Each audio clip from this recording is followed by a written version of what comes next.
আসসালামু আলাইকুম, সবাইকে আবারও স্বাগত জানাচ্ছি। নতুন আরেকটা ম্যাজিক অঙ্ক নিয়ে এসেছি। 0.47 এর উপর পৌনঃপুনিক সাইন আছে, একে সাধারণ ভগ্নাংশে প্রকাশ করলে কত হবে? এটা 32তম বিসিএস পরীক্ষায় আসছে। এখানে 4টি অপশন আছে।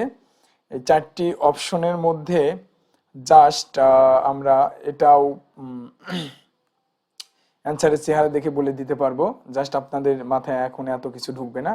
জাস্ট বেসিক্যালি যেটা বোঝানো যায় সেটা আমি বোঝানোর চেষ্টা করব। এটা হচ্ছে সাধারণত পৌনঃপুনিক সংখ্যা। ওকে, তাহলে পৌনঃপুনিক সংখ্যাটাকে জাস্ট আমরা কিভাবে সাধারণ ভগ্নাংশে প্রকাশ করবো সেটা আমি দেখাবো।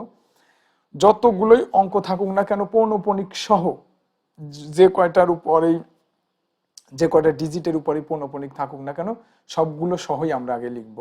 যেমন 0.47 আছে, তাহলে টোটালি আমরা 47 লিখতে পারি। ওকে, মাইনাস করব পৌনঃপুনিক ছাড়া। ওকে, পৌনঃপুনিক ছাড়া যতগুলো ডিজিট থাকবে সবগুলো ডিজিটই আমরা বিয়োগ করব। তাহলে পৌনঃপুনিক ছাড়া শুধু 4 ডিজিট আছে। ওকে, 0 আছে এবং তাহলে 0 বাদ। ওকে, তাহলে আমরা 4 আমরা বিয়োগ করব এখানে। ভাগ, এবার ভাগ কি দেব? যতগুলো সংখ্যার উপর যতগুলো ডিজিটের উপর পৌনঃপুনিক সাইন থাকবে জাস্ট নিচে আমরা ততটা 9 ব্যবহার করব। এখানে শুধু 7-এর উপর পৌনঃপুনিক সাইন আছে, ওই কারণে আমরা একটা 9 ব্যবহার করলাম।